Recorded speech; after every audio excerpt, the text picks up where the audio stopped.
Hello and welcome to Commodity Champions. I'm Anisha Gupta. And the unseasonal rains, hail and windstorms have damaged crop production in India in March. IMD has advised farmers in Jharkhand, Bihar, Andhra Pradesh, Punjab, among other states, to postpone harvesting. Even February was not kind to India's agri-space due to the heat wave. It was the hottest month in 122 years in India. But climate change is not the only factor affecting India's crop production. In a rally in Gujarat, Home Minister Amit Shah said that agriculture is low due to lack of irrigation and also good quality seeds. This is where agri-tech can play a major role. But the key question is whether tech advancements can be cost-effective, mass-produced and sustainable. To answer these questions and more, I am now joined by AgriBazaar's Managing Director and Co-founder Amit Mundawala. Karthik Jayaraman is MD Wakeful Foods, and also with us is co-founder of Unnati, Amit Sinha. Gentlemen, hi, thank you so much. And what difficult time is what we are facing in the Indian agriculture sector right now, with how February panned out and March is no kinder. Amit Mundawala, this question is to you. You know, there are various factors to talk about, but right now, weather really is making headlines, whether it's about the standing crop, the post-harvest, the insurance, the credit finance, almost everything is in limelight right now. How are you looking at the current situation within India, and what do you think Agri-Tech as a company can work on this?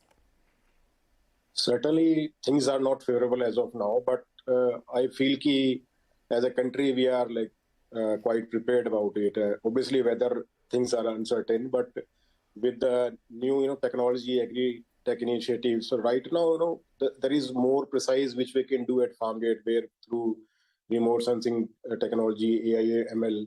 So if we have the correct lat long of the land and then we can gauge it from the satellite, then at least on a fortnightly or weekly basis, you can update on the weather and then you can give the farmer advisory so that they can correct their measures. Any deficiency or any damage which is created due to weather, you can scale it up. Karthik, this one is to you. And while Agri-Tech as companies and startups, I mean, we've seen hordes of that come in India in last few years, especially during COVID as well. What is it that Agri-Techs right now are focusing on in India? I think, Manisha, a lot of the focus so far has been on relatively mundane actions, such as market linkage improvements and supply of inputs on time and so on.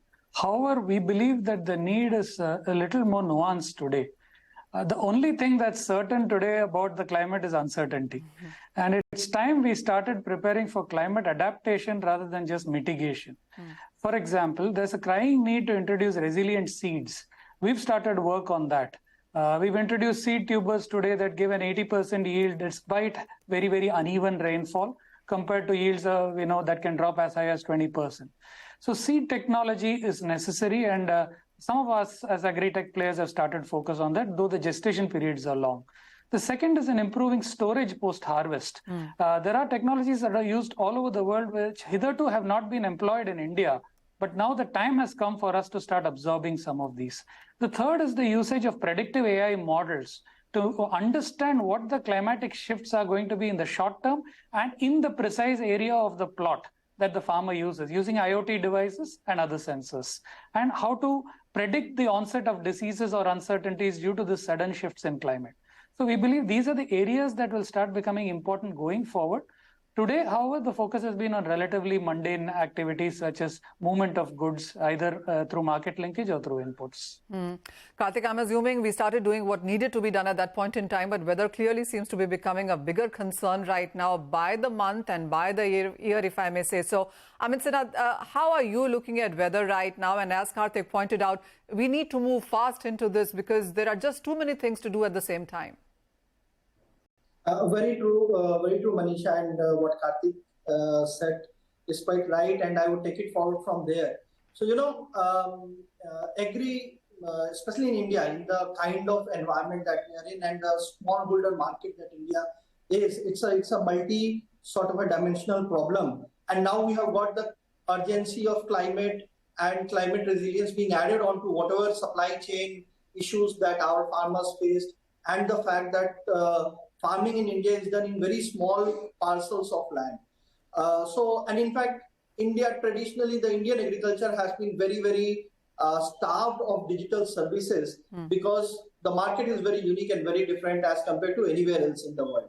So I think right now what we are doing and what we are seeing from an Agri-Tech perspective is to address the needs of huge number of micro markets. So we believe that there are a large number of micro markets in which the country is divided based on the crop and geography combination.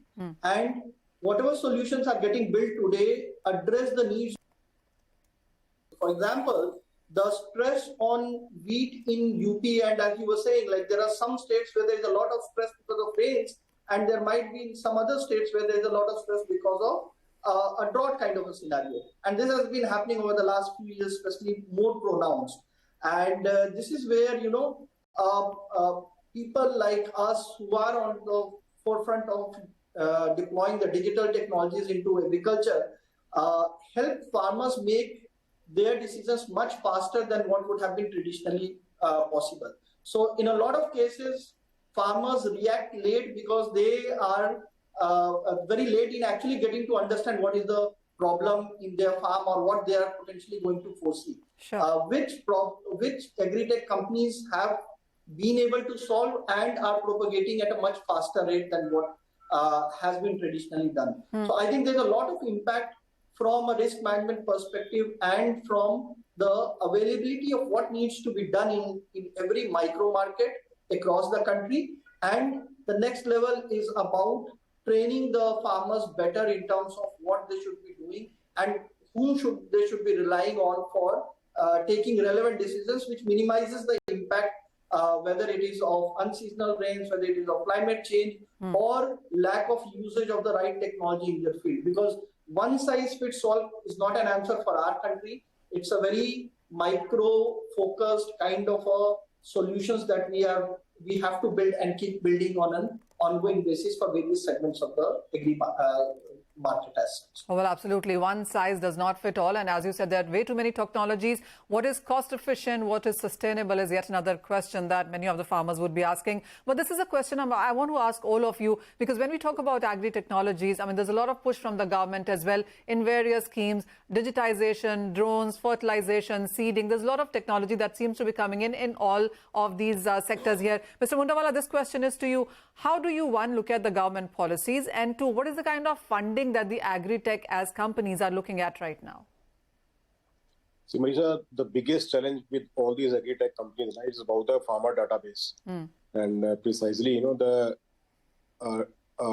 digital location, basically, the map which we having, which we can overlay Google, and then we can, through satellites, we can see the land.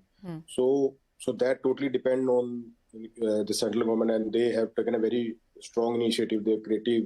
So they are almost ready with the database. Now it's all about how they are going to share the database with the private companies. And so one is the cost-effective solution is that through satellite remote sensing technologies, we can give farmer advisories and then it can be taken. And second way where we use this IoT and maybe drones particularly so that is more accurate, but again, it is slightly costly. So as far as India is concerned, where the land is fragmented as of now, so you can't, be logically asking farmers if they can pay on technology, and that too when it is on testing phase, where the lack of trust, which I can bluntly say, so it will take gradual time. But as of now, to demonstrate farmers, particularly how agri-tech can increase their yield, their quality. So that's the only thing where what I believe if we have a correct database, then maybe through farmer advisory, through remote sensing, so we can do that. Karthik, for the last few years, a lot of thrust has been put on FPOs as well as way to reach farmers. How much has that worked for you? I think FPOs are really starting to mature now, Manisha. In the early days, obviously, it was a process of discovery and learning. However, today we find that many FPOs are running professionally and are offering a multitude of services, including market linkage, supply of inputs to farmers, collective bargaining for these inputs, service support such as the common drones that can be used by all their farmers and so on. So I think we have now started shifting gears and are going through that inflection in the S-curve where FPOs are starting to mature just like cooperatives were. Our experience has been very positive. We work with a number of them and we find them to be increasingly becoming more and more organized and professional. Mr. Sinha, this one is to you. When we talk about agriculture, there's always this debate on whether it's about a state, subject or whether it's about the central government subject. With the kind of work that you're doing, who are you dealing with? We definitely deal with both the central government and state governments, and I would say it's a matter of the farmer at the end of the day. He doesn't bother whether it is a state issue or is it a central government issue. Having said that, in our experience, we have seen that collaborative approach is the best one. So there are pan-India level policies that are being set by the central government, which can act as sort of the guiding principles, while individual nuances which would be best catered by policies that are made at the local level rather than at a pan-India level. So because agri is so localized and being done in such a localized way, there are, as I said, whatever solutions we build. And in that sense, I think a lot of the focus of the central government in the recent budgets and otherwise have been on creating those, underlying infrastructure for the agri in terms of the data infrastructure, in terms of the farmer database and all, which then can be, obviously, the nuanced solutions can be built by various tech players on the infrastructure layer that has been created by the government at a mass scale. Fair. So I think that approach that is being taken currently is the best one and would sort of accelerate the pace of innovation and deployment of that innovation across the country at a very fast pace. All right. So, well, that are the concerns that our experts are telling us within the agri and an agri-tech space, and the need of the hour, of course, which needs to be worked upon. But with that, it's time for a short break. But don't go anywhere. When we return, we'll talk about the global comparisons here and, of course, talk about on what is the top agenda that many of these agri-tech companies has of now.